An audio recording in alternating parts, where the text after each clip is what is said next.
vais vous présenter mes invités et vous dire qu'effectivement cette table ronde, ce débat existe parce qu'il y avait ce documentaire réalisé par des chercheuses.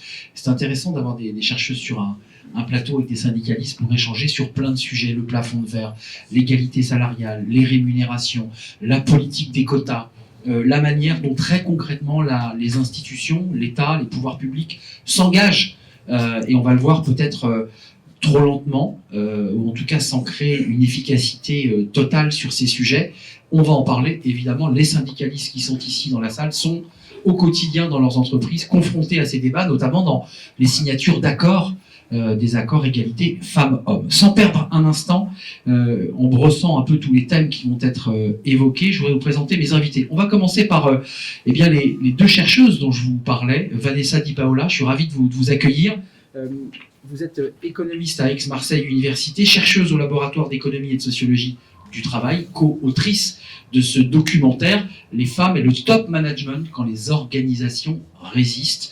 Merci d'avoir répondu à notre invitation. Dominique Epiphane, ravi de vous accueillir. Vous avez co-réalisé ce documentaire avec des témoignages, on y reviendra dans quelques instants, sociologue au Centre d'études et de recherche sur les qualifications. Et je le repréciserai parce que les extraits du documentaire que vous allez voir, c'est un documentaire qui est extrêmement précis, passionnant. Il a été réalisé avec des comédiens. Donc les personnes que vous allez voir à l'antenne sont des comédiens qui redisent exactement mot pour mot les témoignages recueillis par les deux chercheuses qui sont ici à mes côtés. Christelle Toyon est avec nous. Christelle, vous avez été présentée, mais je vous représente, déléguée nationale CFE-CGC en charge de l'égalité professionnelle. Samuel, vous avez été surpris parce que c'est d'abord vous que je vais présenter, délégué CFE-CGC Énergie EDF SA, et vous avez beaucoup de choses à nous dire sur ces enjeux d'égalité femmes-hommes, avec plus de femmes dans les parties commerciales chez EDF et beaucoup plus d'hommes dans les parties techniques. On en parlera avec vous dans quelques instants. Christelle, je vous ai présenté. Hélène Caron, très heureux de vous accueillir, directrice régionale aux droits des femmes et à l'égalité à la préfecture régionale, donc Provence-Alpes-Côte d'Azur. Merci d'être là et vous allez nous éclairer dans quelques instants, j'en suis sûr. Thierry Berger est à vos côtés. Merci Thierry d'avoir répondu à l'invitation. Président de Formasup Méditerranée, mais vous êtes aujourd'hui le représentant du MEDEF Sud ici et on vous écoutera évidemment pour savoir ce qui se passe du côté des entreprises. Merci en tout cas d'être là. Et puis deux autres invités sont avec nous. Alors je voudrais d'abord saluer Capucine, parce que Capucine est avec nous. Capucine Edou, élue du personnel CFE-CGC, CMA-CGM. Et mon petit doigt me fait dire que vous avez beaucoup poussé aussi pour que ce débat ait lieu. C'est un sujet dans lequel vous êtes très impliqué, sur lequel vous travaillez beaucoup. On vous écoutera sur le plan, je dirais, syndical, et puis sur votre réalité aussi au sein de votre entreprise. Et puis avec nous, dernière invitée, Sabine Montagu, responsable du centre APEC Toulon Avignon. D'abord un premier extrait, c'est le plus important parce que ce documentaire il est très très riche. Un premier extrait pour justement partir à la rencontre des personnages, je dis bien des personnages qui ont incarné, avec dans un premier temps dans cet extrait un rappel succinct des grandes dates. Et puis qu'est-ce que veut dire aussi cette égalité femmes-hommes? Regardez et on débat juste après.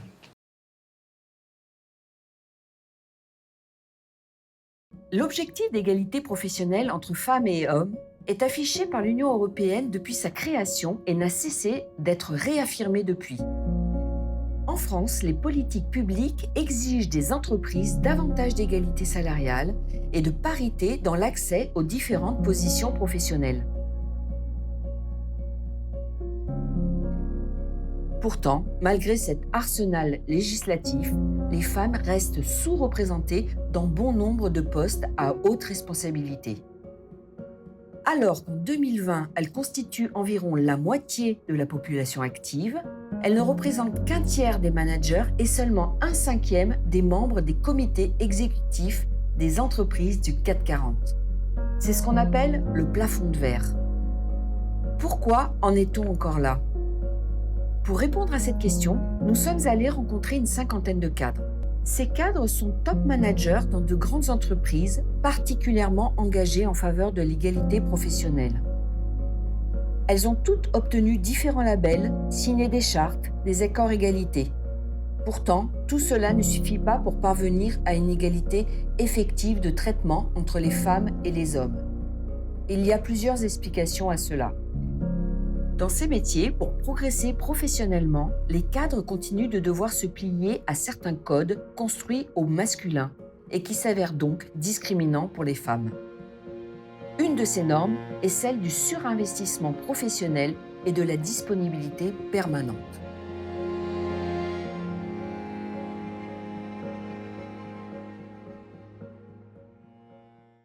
Là, si je vous le dis, vous allez exploser. Là, je fais 8h30, 22h. Mais personne ne m'oblige. Je suis toute seule sur mon plateau le soir. Mon chef n'est même pas là. Donc, c'est une liberté. C'est juste que pour moi, parfois, c'est plus simple de rester là plus tard et d'évacuer que de rentrer, m'occuper de tout ce qu'il y a à faire à la maison et me reconnecter après, quoi. Voilà. Oui, je travaille à plein temps. Je travaille également chez moi, et y compris les week-ends. Je voyage beaucoup, parce que je couvre toute la partie, l'Europe, le Moyen-Orient et l'Afrique. Et donc je voyage 2 jours tous les 10 jours, c'est beaucoup. J'en prends, oui, mais je travaille souvent. Il n'y a pas de vacances où je n'ai pas travaillé. Bon, c'est différent, c'est beaucoup de lecture de dossiers que je n'ai pas pu lire. Le rythme est différent. Je travaille les week-ends, je travaille bien, oui. 8 heures dans un week-end, à peu près. Cette exigence de disponibilité permanente apparaît comme une évidence, comme quelque chose qu'on accepte pour pouvoir accéder et rester aux postes les plus intéressants.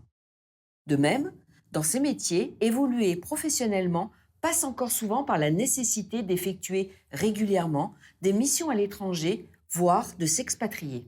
Or, la nécessité d'être mobile pour faire carrière défavorise encore très nettement les femmes. En effet, au nom de motifs familiaux, les propositions de postes à l'international vont en priorité être faites aux hommes pour leur plus grande liberté, réelle ou supposée, vis-à-vis de la situation professionnelle de leur conjointe. Moi, je bosse ici depuis 2 ans, après 6 années passées en Allemagne, et j'ai pu constater que dans le réseau d'expatriés, il y avait très peu de femmes. Voilà. Et c'est souvent que dans le couple, monsieur a un meilleur poste que madame, et donc une opportunité de partir à l'étranger. Et en fait, quand il y a une opportunité de partir à l'étranger, la deuxième personne du couple doit faire un sacrifice. Voilà. Et si c'est monsieur qui doit faire le sacrifice, il est plus coûteux, il est plus difficile que si c'était madame qui avait à le faire. Voilà. Donc souvent, monsieur part en expatriation, il est accompagné par madame, qui fait un sacrifice.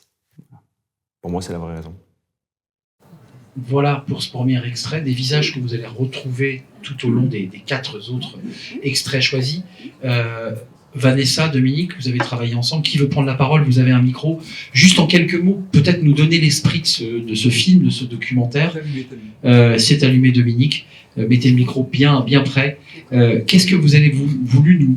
Quel message vous souhaitez, avez voulu faire passer à travers ce documentaire? Alors, c'est dur d'être une femme en entreprise? Alors, on n'a pas voulu faire passer de message au départ, on a voulu observer, analyser comment dans des grandes entreprises, comme je l'ai dit en introduction, où il y a beaucoup de choses qui sont faites justement pour viser à l'égalité entre les femmes et les hommes. Quand je dis beaucoup de choses, on était dans des entreprises où, par exemple, ça faisait 20 ans qu'il y avait une politique d'entreprise très active. Et on sentait, on savait, parce qu'on avait quand même quelques notions sur ce qui s'y passait, que dans certaines entreprises, tout n'allait pour autant pas très bien et qu'il y avait quand même encore des choses qui n'allaient pas. Et donc l'idée, avant de faire passer le message, parce que c'est vrai que du coup après on fait passer le message qui sont les résultats de notre étude, c'était d'aller comprendre, essayer de comprendre pourquoi après autant d'actions, d'une politique très proactive pour l'égalité, pourquoi les choses étaient loin d'être parfaites. Vous avez mis d'ailleurs un mur de logos qui sont des associations engagées dans l'égalité femmes-hommes. J'ai vu Elle Bouge et plein d'autres qui sont des chartes signées par les entreprises. Hein. Tout à fait, oui, c'est des... Elles ne font pas rien, on en parlera dans un instant. Elles ne font pas rien, on était dans des entreprises qui avaient vraiment une politique très proactive, comme on dit, pour essayer que les femmes progressent, dépassent le plafond de verre, etc. Et donc voilà, notre étude, notre recherche portait sur tenter de comprendre pourquoi. Tenter de... Vanessa, en complément, et puis Capucine, parce que là, on voit quand même dans ce que vous nous montrez, c'est le début du film, que ces femmes font un travail mais titanesque. Elles travaillent 8 heures le week-end. Est-ce qu'elles en font plus que les hommes à poste égal? Est-ce qu'elles doivent faire plus pour avoir le poste dont elles rêvent? Parce que c'est un peu la question qu'on se pose quand on regarde cette capsule. Ou les hommes font la même chose, ils bossent 8 heures par jour le week-end. Alors, les hommes font la même chose, ils bossent également 8 heures par jour le week-end, ils bossent également tard le soir. Ce qui fait la grande différence, c'est non seulement que pour réussir, les femmes doivent montrer 2 fois plus qu'elles sont capables, et qu'elles ont ce qu'on appelle classiquement la double journée, c'est-à-dire qu'elles doivent en plus s'occuper de l'ensemble des tâches domestiques et familiales. Ça n'a pas un peu évolué? Très peu. Les enquêtes de l'INED sur ce qu'on appelle les enquêtes emploi du temps de l'INED sont assez indiscutables sur la question. Les choses n'évoluent quasiment pas sur le partage des tâches domestiques. Ça reste très très lent, l'évolution. Alors les pères s'occupent un petit peu plus des enfants, mais comme globalement on s'occupe plus des enfants qu'avant, bah, ça change pas grand-chose. Juste, je voulais, par rapport à ce que disait Dominique sur notre démarche, juste 2 mots, c'était de la resituer aussi en tant que scientifique, que chercheuse sur cette thématique. Nous, notre habitude, c'est d'écrire des articles scientifiques qui sont publiés dans des revues académiques que personne ne lit.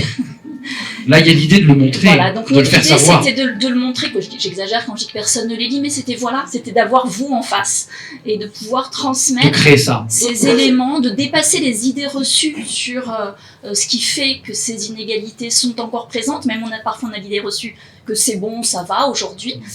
Voilà, et donc c'était de pouvoir avoir ces temps d'échange avec les personnes directement concernées. Capucine, vous allez prendre la parole et chacun la prendra évidemment sur cette première partie. On va parler des rémunérations, mais vous vouliez dire aussi un mot. Je vous ai présenté comme une femme très engagée. La plupart des femmes et des hommes ici sont des personnes engagées, mais vous en particulier sur ce sujet. Pourquoi cet engagement? Pourquoi c'est si important pour vous d'adresser, de traiter de cette question de l'égalité femmes-hommes? Alors, évidemment, c'est un sujet que l'on vit à la fois à titre personnel, mais effectivement que l'on vit également dans nos organisations. Et dans mon entreprise, effectivement, nous allons ouvrir les négociations sur l'accord égalité professionnelle. Donc, nous avons tout un travail préliminaire qui est en cours. Et je me suis posé la question, effectivement, puisque nous sommes dans une entreprise où ce sujet est évidemment systémique, et on va les voir, les différentes capsules vont mettre l'accent sur différentes problématiques liées à ces sujets d'égalité femmes-hommes. Comment aborder le sujet, comment mettre les pieds dans le plat, on va dire, sur la complexité de ce sujet dans l'entreprise. Et c'est pour ça que moi j'avais eu l'occasion de voir ce documentaire il y a 2 ans. Et je me suis dit que c'était une excellente occasion de traiter de façon un peu différente que des conférences ou que des interventions dans des cadres professionnels qui sont toujours un petit peu les mêmes, de le voir sous forme de film. Eh bien, c'était aussi une façon d'entendre les choses différemment et de pouvoir poser le sujet, parce que ce que je crois, par contre, c'est que pour traiter ce sujet dans l'entreprise, il faut en faire un sujet.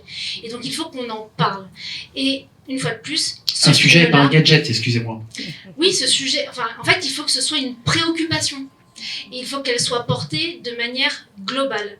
D'où, une fois de plus, ce documentaire qui permet d'aborder l'ensemble des problématiques sur lesquelles il va falloir qu'on se batte ensuite, pied à pied, dans l'ensemble des axes de l'accord de notre entreprise.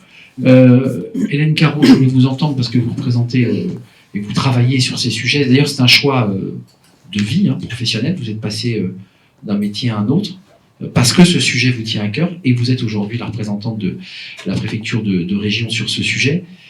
Ça vous inspire quoi, ce que vous avez vu? Des femmes qui, globalement, s'arrachent, et on va le voir dans un instant, ont des rémunérations toujours inférieures à celles des hommes.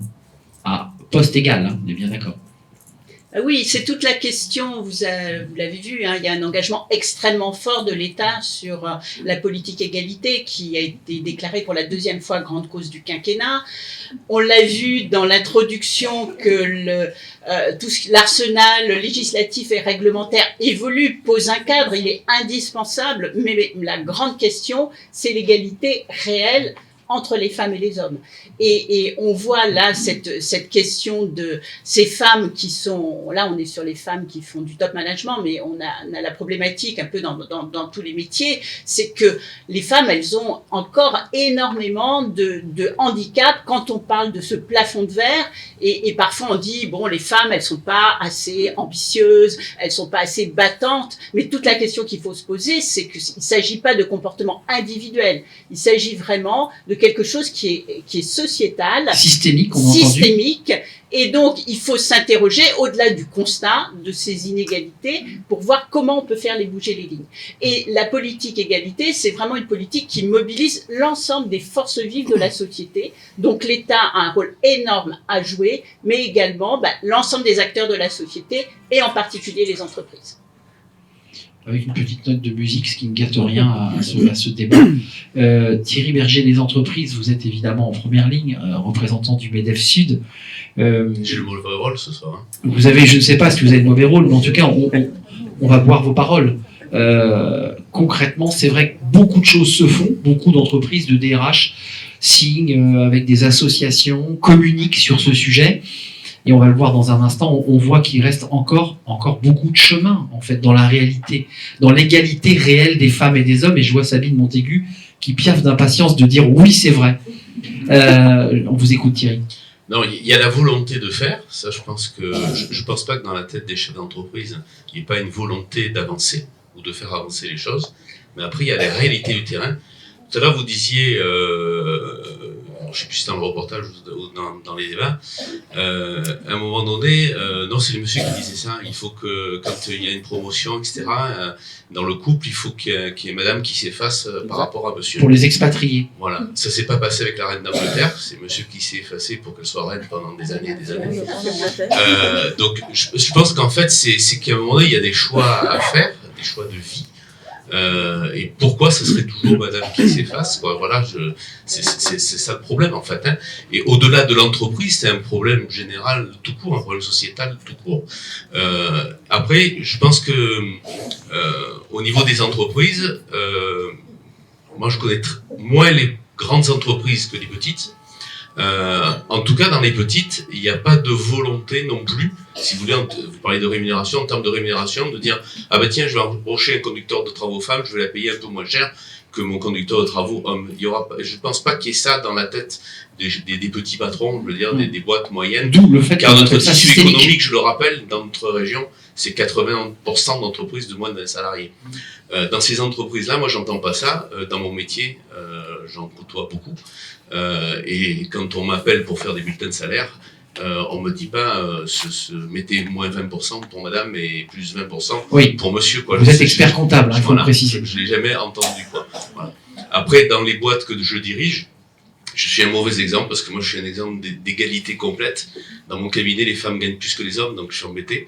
Parce qu'en fait, je paye la compétence et pas le sexe. Hein, voilà.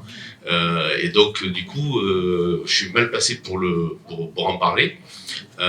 Mais et voilà. Votre DG, votre bras droit à Formasup, je crois que c'est une femme. Hein, c'est une femme, oui. Et tout à fait. C'est ça. Et au MEDEF Sud, la directrice générale est une femme. À l'UPE 13, la directrice générale est une femme.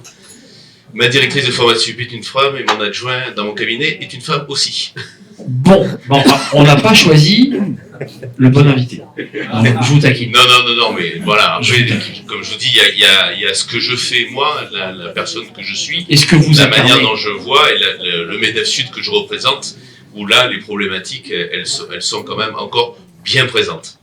Sabine, je vous donne la parole parce que l'APEC fait beaucoup d'études régulièrement et je voudrais qu'on rentre dans le vif du sujet parce que j'ai peur, avec la passion qui vous incarne tous, parce que je voudrais que tout le monde puisse prendre la parole, qu'on puisse avancer et voir les 4 capsules qui ouvrent à chaque fois des réflexions et des débats. Mais vous avez préparé des notes parce que l'APEC fait des études souvent passionnantes au niveau national, justement sur ce sujet. Ce qu'on voit et ce que vous avez en chiffres, c'est à poste égal, j'ai lu 6.9, il y a toujours 7% d'écart de salaire. À poste égal, compétence égale, il y a encore 7% d'écart de salaire entre les femmes et les hommes. 12% si on prend les hommes et les femmes cadres.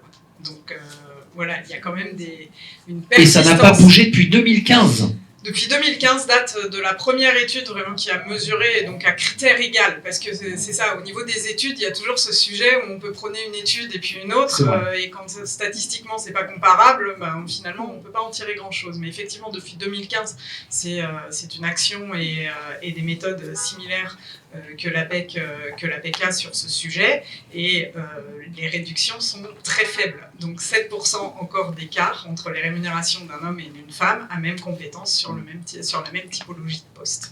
12% au niveau des cadres au niveau national. Gardez ce chiffre, 7%, et ça n'a pas bougé depuis 2015, je leur dis, c'est-à-dire que c'est malgré les politiques volontaristes. Sabine, un mot, et peut-être et ce qui est Vanessa. important à préciser, c'est que l'écart de rémunération se voit dès l'entrée sur le marché de l'emploi. 3% d'écart de rémunération en sortie d'école entre les femmes et les hommes, entre les jeunes femmes et les jeunes hommes qui rentrent après la même formation sur le marché de l'emploi. Sans compter les maternités qui peuvent s'enchaîner. Donc évidemment, ce qui peut expliquer qu'on arrive à 7% assez rapidement et à 11% après 55 ans. Oui, donc cet écart ne fait que croître effectivement tout au long de la vie professionnelle. D'où l'importance de ce sujet, puisque tant qu'on ne règle pas le problème de l'égalité salariale, on va avoir du mal à traiter l'accès à des postes, à des responsabilités, ou au fait que des femmes, quand on prend un couple et une famille, du coup, si on prend juste le salaire et le niveau de vie, évidemment, celui qui se met en retrait, c'est parfois celui qui gagne le moins. Et donc, on est dans un cercle... C'est le cas de l'expat, mais c'est le cas aussi du poste. Samuel, un mot, et Thierry, merci. Chez EDF. Je profite, parce que j'ai le témoignage qui va avec les propos statistiques pour EDF. C'est du vécu anonyme, bien sûr, mais c'est du vécu dans la grande entreprise EDF qui fait 60 000 salariés, donc qui est représentatif finalement de ce qu'on se dit. L'exemple, c'est la jeune femme qui rentre de congé maternité et à qui on n'a pas proposé la promotion parce que on n'y a pas pensé. Évidemment, elle vient d'être maman. Elle n'est pas là. Et accessoirement, elle n'était pas là. Mais donc, on ne lui a surtout pas proposé parce qu'on s'est bien dit que ça n'allait pas l'arranger, cette promotion, puisqu'elle a son enfant à élever. Donc, ça prouve quoi? Tout ça paraît normal à un certain nombre de personnes. C'est de la bienveillance, c'est de la discrimination bienveillante.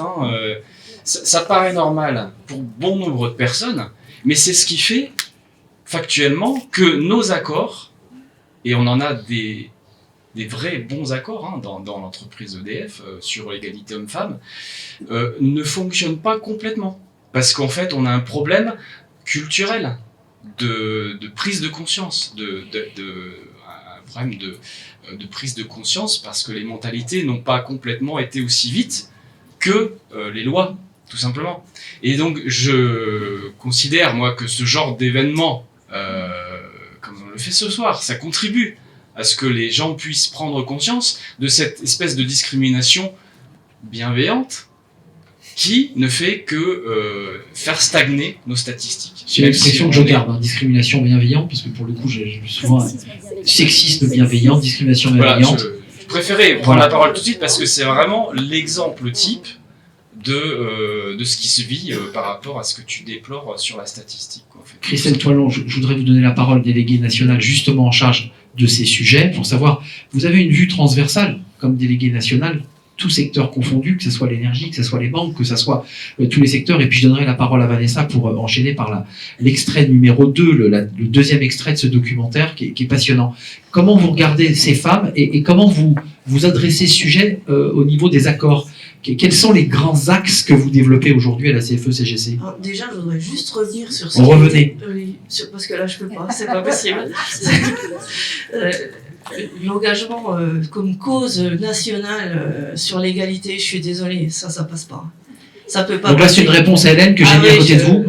malheureusement, ça fait 1 an et demi que je suis en poste, ça fait 1 an et demi qu'on doit transposer une directive sur la transparence salariale, et il n'y a rien qui a été fait, rien. Donc, bon, voilà, je suis un peu... Quand vous dites transparence, c'est le fait effectivement de créer un intranet où on a les là, salaires. je suis peut-être très négatif sur le coup, parce qu'on attend, et il n'y a rien qui bouge. Donc c'est un coup de gueule, Christelle, là. On commence par un coup de gueule. Ouais, Ok. on commence par ça, parce que je pense qu'il faut le dire. Peut-être que dans les régions, dans les départements, il y a des choses qui se font vraiment de façon individuelle, ça je veux bien le comprendre. Mais alors au niveau du gouvernement, je vous assure que l'égalité, à cette heure-ci, c'est pas grand-chose. Et quand j'entends tout à l'heure qu'on discutait Bon, ça c'est fait. qu'apparemment il y aura une concertation sur le sexisme ordinaire, Oui. alors que ça fait 1 an et demi qu'on attend cette transposition, je pense qu'à un moment donné... La nouvelle ministre Voilà. prolonge les travaux Ça, menés. c'était mon coup de gueule. Et effectivement, sur le constat, alors j'ai une vision assez globale. Les experts comptables, pour les cabinets qui sont des cabinets familiaux, généralement, Qui sont des PME. il y a des femmes. Effectivement, j'étais chez Mazars il n'y a pas longtemps. Et effectivement, il y a des femmes, elles sont bien présentes, ce qui n'est pas le cas de toutes. Hein. Dans d'autres grandes boîtes, je vais être assez critique aussi, on va faire beaucoup d'affichage. On va mettre en avant qu'on signe des super accords égalité, mais derrière, généralement, c'est du vent. Et je suis bien placée pour le dire, je ne dirais pas dans quelle grosse boîte je travaille, mais on fait des voitures. Voilà. Fiat. Non. Non, une grosse boîte. Ah, c'est une grosse boîte, pardon. Ouais, il n'y a pas que Fiat, voilà. Donc, du coup, je suis assez critique là-dessus parce qu'on peut faire plein d'accords. On fait des accords de branche, on fait des accords d'entreprise qui nous semblent pour nous, en tant que mandatés, être bien écrits, être engageants, mais derrière, il y a quand même des entreprises qui signent des accords, sont labellisées égalité, ont un bon index, et pour autant, il y a quand même des procès au prud'homme sur des discriminations salariales. Donc on ne peut pas dire que... Par contre, il faut rester engagé, pour nous, ça c'est sûr. La CFE-CGC, elle sera toujours engagée pour essayer de faire changer les choses. C'est intéressant ce dialogue entre tous les acteurs. Vous qui êtes des chercheuses, Vanessa, vous vouliez prendre la parole peut-être pour fermer cette séquence et en ouvrir une autre qui viendra prolonger ce débat, évidemment. Qu'est-ce que vous avez envie de dire? Parce qu'il y a à la fois des coups de gueule, ça prolonge votre documentaire, hein. On parle beaucoup, on agit peu. C'est ce que nous dit Christelle. Alors, je voulais réagir en effet et répondre à votre interpellation. Rappeler en complément statistique sur ce que vous nous avez donné à partir des études de l'APEC, qui sont intéressantes avec en plus ce recul temporel, que le 8 novembre à 16h48, les femmes travaillent gratuitement. À partir du 8 novembre. Cette année, ce sera le 8 novembre à 16h48 et pour la première fois en France, ça a été calculé en 2016. Juste pour savoir, parce que tout le monde l'a pas en tête, c'est les femmes islandaises qui ont initié ce mouvement. On n'a pas forcément en tête qu'un pays remarquable en matière d'égalité, notamment salariale, c'est l'Islande. Donc juste pour dire, en France, on calcule depuis 2016. En 2016, vous allez voir comme ça progresse, hein, c'était le 7 novembre à 16h34. Voilà. Donc ça, c'était pour rappeler. Et en complément, dire aussi que dans ces travaux, on fait des analyses toutes choses égales par ailleurs. Et bien sûr que c'est important, mais ça ne suffit pas parce qu'il faut, et là, les statistiques, elles résonnent, en moyenne, globalement, parce que les femmes n'accèdent pas aux mêmes emplois que les hommes. Et si la loi de 1972 dit à travail de valeur égale, salaire égal, on a en tête que ça doit être à travail égal. Non, c'est à travail de valeur égale et ça, c'est fondamental. On l'a cherché tout à l'heure avec Sabine, hein, c'est en 1965 que les femmes ont pu avoir accès à un compte en banque indépendant de celui de leur mari. C'était il n'y a pas longtemps, c'est tout près de nous, 3 ans avant mai 68. Deuxième extrait, Capucine, vous vouliez dire un mot parce que je sens que... J'ai juste... un mot. Comme Vanessa, oui, j'ai pris le micro. Merci. Comme Vanessa donnait cet élément sur le 8 novembre, il y a aussi des études qui ont calculé le manque à gagner dans l'économie, globalement, sur cette question des inégalités entre les femmes et les hommes. Ça s'élève à 62 milliards. 62 milliards d'euros de manque à gagner. On est aujourd'hui, on C'est-à-dire, parle de dette. Expliquez-nous là. Eh bien, en fait, si on augmentait les salaires des femmes et qu'ils étaient à égalité des hommes, eh bien, en termes de charges sociales, en termes de cotisations, toutes les cotisations oui. et tous les sujets que l'on peut balayer, y compris en termes de consommation, etc. 62 milliards d'euros. Voilà, on cherche de l'argent, on a des dettes, il y a des solutions. L'égalité est une solution. L'égalité est une solution. Merci pour cette première partie de débat. Thierry, vous vouliez rajouter quelque chose, mais tout le monde va rajouter quelque chose, et je ne pourrai jamais lancer mon deuxième extrait. Attention. Je vais essayer d'être rapide. Je vais m'énerver comme Christelle. Non, c'était un témoignage tout à fait personnel, parce que moi, dans ma carrière, j'ai dirigé j'étais manager de beaucoup plus de femmes que d'hommes. Et ce que je peux vous dire, c'est que, mesdames, vous êtes trop gentilles. Hein. C'est-à-dire que, en fait, les femmes acceptent plus de choses que les hommes, et ça, je vous dis à l'embauche. Il y a des yeux qui se ferment, qui font. Oui, mais ça n'est pas je fais exprès. Il faut bien que je sois un peu provocateur.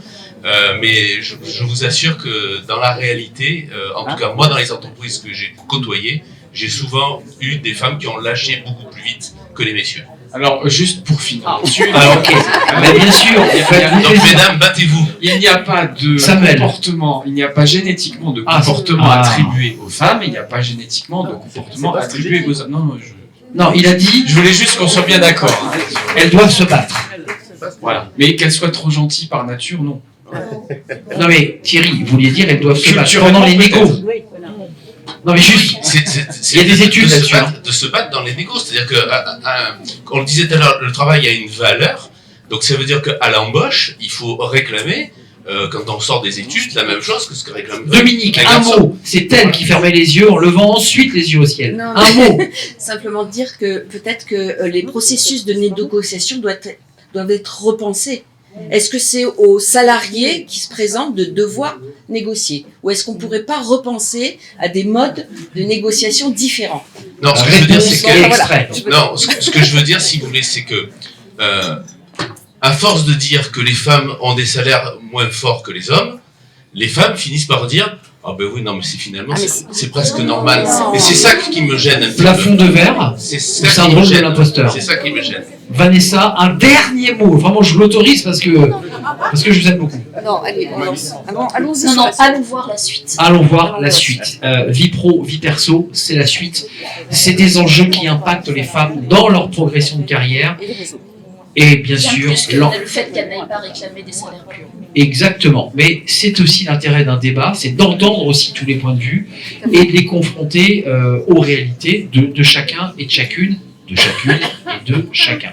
Vie pro, vie perso, c'est le deuxième extrait tiré de ce documentaire. Vous allez le voir, c'est ce qu'on évoquait tout à l'heure, hein, les papas s'occupent un petit peu plus des enfants, mais quand même incombe aux femmes un certain nombre de tâches domestiques qui les freinent inévitablement dans leur carrière. Regardez. Au cours des entretiens que nous avons réalisés, les éléments de la vie privée sont très vite abordés par les femmes.